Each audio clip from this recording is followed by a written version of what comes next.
मज़द साहब। देखिए अलीना, अगर आप कड़ियां जोड़ते चले जाएं और ठंडे मिजाज से सोचें तो आपको नजर आएगा कि ये अंदरूनी साजिश थी, और सिर्फ पंजाब की नहीं, ओवरऑल बता रहा हूं मैं। और इसमें अगर आप फवाद चौधरी साहब के स्टेटमेंट को ऐड कर लें और खुद इमरान खान साहब के कि पिछले चंद माह से जो इस्टेब्लिशमेंट के साथ मामला खराब होने शुरू हुए, अगर नहीं होते तो हमारी हुकूमत मौजूद रहती, ये वो कह रहे हैं। अब इस क्राइसिस पर आ जाए, पंजाब के क्राइसिस पे। मेरे ख्याल में सबसे ज्यादा इसके जिम्मेदार चौधरी परवेज इलाही हैं। और उसकी क्या वजह है? परवेज इलाही साहब पहले उस वक्त की मुत्तहदा अपोजिशन के मुत्तफिका उम्मीदवार थे, फिर अचानक वो इमरान खान के उम्मीदवार हो गए। फिर हुआ क्या? जब इजलास बुलाया गया तो परवेज इलाही ने अपने आप को नामजद किया, या पूरी पार्टी ने, पीटीआई और पीएमएलक्यू ने उनको वजीर आला के उम्मीदवार के तौर पे नामजद। अब उसूली तौर पे क्या होना चाहिए था?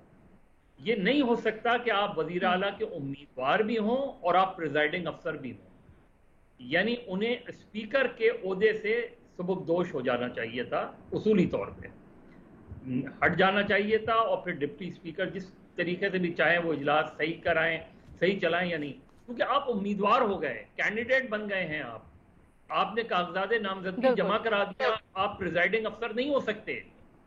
तो ये उनकी बुनियादी गलती थी, वहां से क्राइसिस बढ़ा। फिर जाहिर है हमारे यहाँ जिस तरह की हॉर्स ट्रेडिंग का लफ्ज इस्तेमाल करें, उठा के जो कुछ लोग इधर से चले गए, डिफेक्शन हो गई, ये वही हुआ था 2018 में। क्या हुआ था? कौन था सिंगल लार्जेस्ट पार्टी पंजाब में? पीएमएलएन की थी ना। पीएमएलएन को गवर्नमेंट बनाने देते as a single largest party. लेकिन यही मामला तय होते हैं ना हमारे यहाँ बदकिस्मती से। लेकिन इस क्राइसिस को, लेकिन वो तैयार चला, फिर हमने देखा क्या हुआ क्या नहीं। अलीना, आप बिल्कुल दुरुस्त कह रहे हैं, लेकिन सर मैं ना जरा, बेनजीर ने बड़ी जबरदस्त एक बात की है जो मैं अथर के पास वापस लेके जाना चाहती हूँ, और आपने भी उस चीज को दोहराया।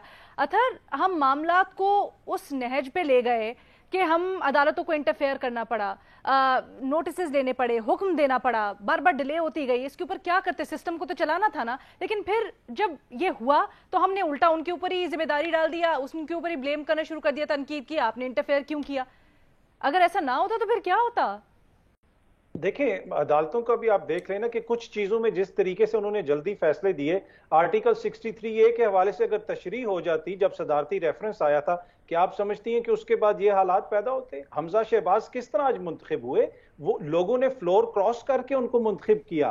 पीटीआई के नाम पे वोट लेने वालों ने अपनी पार्टी को छोड़ा और दूसरी तरफ जाके उनको वोट दिए और उनको मुंतखब किया। हमजा शहबाज जब मुंतखब हुए तो सबसे पहले वो इस मुल्क के सबसे बड़े बकौल उनके चीनी चोर। ये तो मजीद साहब ने भी कहा 2018 में भी यही हुआ था। इसके ऊपर 2018 में ये नहीं हुआ था, लेकिन आपका आईन इजाजत देता है फ्लोर क्रॉसिंग की।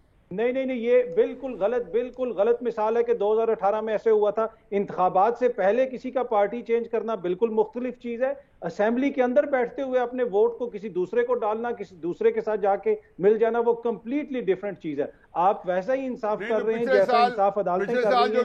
कुछ चीजों में वो बड़ी जल्दी इंसाफ के एमपीएस गए थे पंजाब से, अपना टाइम 6 एमपीएस जो फ्लोर क्रॉस करके इमरान खान साहब को गली बनी गाला में वो जो पहनने गए थे पार्टी फ्लैग, जिसको ऊपर नहीं क्या कहते हैं। अलीना, मैं भी वो जब कह 6 बंदे फ्लोर क्रॉस कर गए थे तो उस वक्त अखलाकियात कहाँ गई थी पीटीआई की?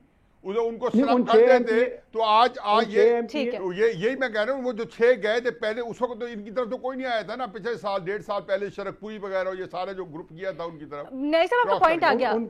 बेनजीर भी कुछ कहना चाहती हैं। अलीना, हम लोग पहले जो बात कर रहे थे पोलराइजेशन की और कौन जिम्मेदार है, पंजाब असेंबली में जो हुआ वो हम सब ने देखा। पीटीआई के अपने एमपीएस जाके डेप्यूटी स्पीकर के बाल खींच रहे थे, उनको मार रहे थे, उनको लोटा कह रहे थे। और फिर हम पूछते हैं कि माशरे में ये जो माशरा तकसीम हो गया, इसका जिम्मेदार कौन है? इसका जिम्मेदार पीटीआई है, क्योंकि जो हमारे सियासतदान है जो पंजाब असेंबली में कर रहे थे। देखें जी, यूक्रेन में जो जंग हुई है उसकी जिम्मेदार भी पीटीआई है। इसी कौमी असेंबली के अंदर और सूबाई असेंबली के अंदर पीटीआई की वजह से हुई है। अच्छा, जिस किस्म के रवैये होते थे। नहीं सर, बात करने का भी मौका देना।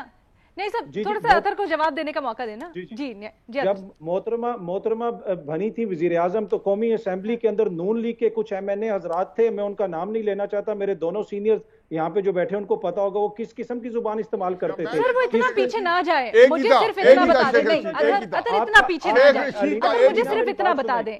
मैं बता दूं, नाम लेता हूं ना, अगर समझती थी तहरीके इंसाफ, सर प्लीज, मैं पीछे नहीं जाना, मुझे अभी जो हो रहा है सर बड़ी अजीबो गरीब सिचुएशन है। मैं तो समझना चाहती हूँ ये पंजाब में जो सब कुछ चल रहा है आगे, अभी बेनजीर ने बताया भी कि क्या खबरें चल रही थी, क्या होना था, अब आगे क्या होगा। अतर मुझे ये बताएं, इस वक्त जो हुआ, अगर तो किसी ने फ्लोर क्रॉस किया, लेट्स से हॉर्स ट्रेडिंग भी हुई, उसके लिए आइन में सजा भी मुकर्रर है, अगर ऐसा समझती है पीटीआई तो वो जा सकती थी, परवेज इलाही जा सकते थे। लेकिन ये जो सारी सिचुएशन बनी, इतना केओस क्रिएट करना, इसका जिम्मेदार क्या आप अभी भी समझते हैं कि परवेज इलाही नहीं है या पाकिस्तान तहरीक इंसाफ नहीं है? देखिए मसला क्या है अलीना, मसला क्या है, हमारी ख्वाहिश ये है कि हम उस दिन से तारीख को शुरू करें जिस दिन इमरान खान ने ओए कहा था। अगर आपने चीजों को समझना है तो आपको छांगा मांगा जाना पड़ेगा। ये उनके वारिस हैं, आप इनसे क्या एक्सपेक्ट कर रहे हैं कि ये कोई नई चीज लेके आएंगे? हमजा शहबाज से इन्होंने उसी तरीके से किया जिस तरीके से इनके ताया ने अपनी हुकूमत को बचाने की कोशिश की या किसी की हुकूमत को गिराने की कोशिश की। मसला ये है कि ये इनकी सियासी रविश है, जब तक आप उसको नहीं देखेंगे तो आप मौजूदा हालात को नहीं समझ सकते। ये वही एक तसलसल है, ये एक तसलसल है। हाँ तो वो छांगा मांगा के लोग तो उस वक्त कहाँ थे? उस वक्त छांगा मांगा के लोग किस पार्टी का ऐसा थे? जो आज जिसको छांगा मांगा कह रहे हैं वो उस किस पार्टी में थे? दूसरी बात ये कि इंपॉर्टेंट ये नहीं है पंजाब में 2018 में कौन सी पार्टी सिंह लार्जेस्ट पार्टी थी, पहले हुकूमत साजी का हक किसको देना चाहते थे ये पता है ना कि 2018 में पहले आप वो नहीं बना पाते तो फिर आप दूसरी पार्टी को देते।